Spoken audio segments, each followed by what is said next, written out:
great to be here at my first IMC, and I'm just thrilled to have gotten a chance to obviously hear from Honorable Mr. Modi this morning, and really just hear the passion and excitement for 5G being launched here in India. What I wanted to do was share a little bit of Nokia's perspective from their experiences around the world deploying 5G. Obviously, we've deployed in many markets, several hundred already live, and there's lots of learnings we come to share. There's also some unique opportunities here in India that we want to share our perspective on. So first and foremost, as we heard in some of the sessions today, it's really critical that we don't just look at 5G as another G.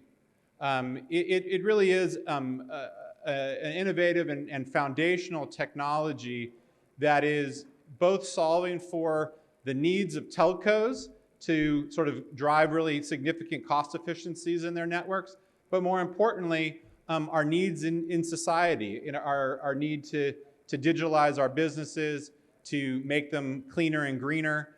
And that opportunity really sits and starts with 5G. It has, yes, we talk about the low latency or the capacity of the network. Those are all very important, and so certainly the total cost of ownership per bit is going to drop dramatically over time for operators. But really, what's possible, and it was great to hear some of the use cases on the panel earlier. There are use cases that you and I can't even imagine that are around the corner, and that's what makes it so exciting. And then I think you add a country like India, who clearly has set their sights on being a digital leader. You're really set up for a tremendous ride here in India.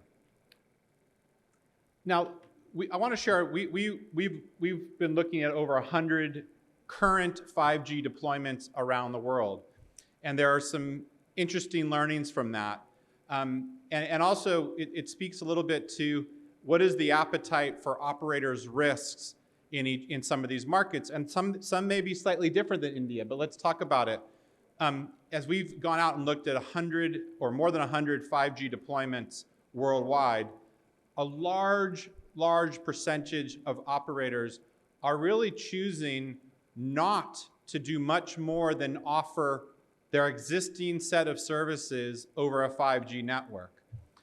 There's good reason for that in some cases. There's certainly cost efficiencies for these operators. They want to learn before they go too fast. But in terms of driving net new revenues, it is really not proven to be a significant driver of net new revenues. Now, you do have operators who are experimenting. They're looking at different usage models. Some are even looking at certain lifestyle pricing models. But my caution to the operators in India is, yes, I think there's some unique opportunities here in India that I'll talk about in just a second, but just focusing on the consumer market is just not enough. It's not where you're going to find the greatest opportunity, and certainly I can sense from the interest in Industry 4.0, it's not, I don't think, where you guys will stand, but that's what we are seeing in today's consumer market. Now, India does offer, I think, a few interesting opportunities in 5G for consumers that only, I think, applies to India. First of all, if you just look at the usage of mobile connectivity in this country over the last 5 years, first of all, the growth has been incredible, and there's a lot of runway to go, right? So you have a larger number of users that can come on board, and they're spending hours upon hours on their data plans, and they're looking at regionalized, local India content, right? Very, very unique to this marketplace, which does mean that there are opportunities, if you think about that previous chart, for very specialized or India-specific pricing models that may not apply in other markets. So there is monetization opportunities here.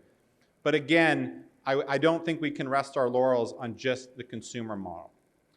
Now, all of us have obviously, we have not been together physically for a number of years, and we all know why.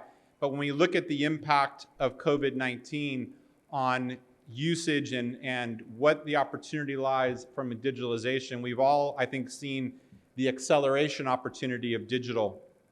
Now, what is slightly different that we are seeing at Nokia and anticipating, and we've been partnering with our team at Nokia Bell Labs, as we look at spend across the sectors, historically, the spend on digitalization has largely been the digitalization of digital sectors, right? So think about e-commerce digitalizing or Uber digitalizing.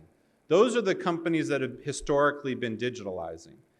What we're expecting to see is almost a complete flip of the ratio of spend. So historically, about 70% of digitalization spend was by sort of digital natives and only about 30% by sort of physical industries.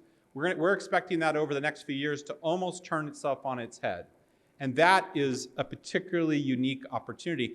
And maybe even more so here in India, because a lot of your industrial sectors are not as old as they are in other countries. And so some of them are already partially digital. So the gap between where they are today and where they need to go is actually shorter than you might see in, let's say, in Europe or North America, where we're really talking about moving industries that are hundreds of years old analog. Okay? Now, let's talk about the enterprise. We have deployed nearly 500 private networks around the world already. We've been doing this for over 3 years, and 95 of those are actually 5G private networks. So some of them are 4G, LTE networks, but a good 25% or near 25% are private wireless 5G. And what we've seen is operators take, again, sort of different levels of aggressiveness into this deployment and market. And what I would encourage operators here in India to think about, just doing some private networks is interesting, and providing private connectivity certainly is something that, as an operator, we should be able to do. We know that world pretty well. But what really starts to get interesting, and certainly from a revenue generation standpoint, I think where a lot of the opportunity lies, is as you move up to the right into those ecosystem worlds. How do we start playing with the web scalers? How do we start playing with the innovators that are here in this marketplace? I mean, just amazing to see the startups here and the students that are walking around the hall and what they're thinking about and understanding about 5G. That's where the real revenue opportunity is, where the operator can stand to be a much more strategic partner to industry than just a connectivity option.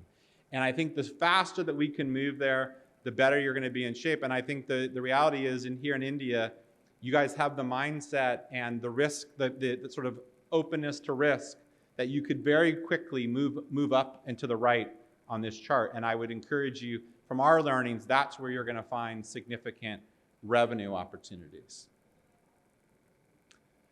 And look, we're playing with operators all over the world. We're seeing use cases like you've heard on the stage today, but we're bringing these to life. Whether it's with Lufthansa in Germany, where we're literally tracking parts and repairs on their aircrafts, and making sure that they're replacing parts and know where those parts are, and removing parts and doing predictive and analytics on which parts need to come out before we even detect them. We're doing work with Toyota around automating their factories.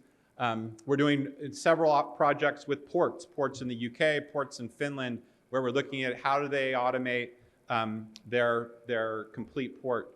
And so these are live experiences that we are certainly, I think, proud to share with industry, and we do share with our partners constantly. But also, it's nice to see that there's more than just use cases being talked. These are really live private networks in place that we've learned a lot from. And so now we're seeing networks come up almost each and every day around the world. And then maybe I'll close with one thought, and it was really inspiring to listen to the discussions this morning. At Nokia, we like to say that there's no green without digital. All of us have seen certainly the effects of climate change around the world, but we have to understand that just Nokia or any of our individual companies creating products that maybe have a little bit more energy efficient or a little bit less destructive in their manufacturing processes. That's nice. That's a nice to have and a must have. But where the real impact we have is, how do we take 5G, how do we take innovation and digitalization, and how do we modernize industries so that they're cleaner, greener, and more efficient. So we think about it not only as of how do we decrease the Nokia footprint, but how do we have a impactful handprint on the world that can ensure that we get to a much greener place. So that's very inspiring for me as an employee, and certainly for us as a company. So with that, I do want to thank you again for having me. It's a pleasure to be here, and I look forward to seeing you at the show. Take care.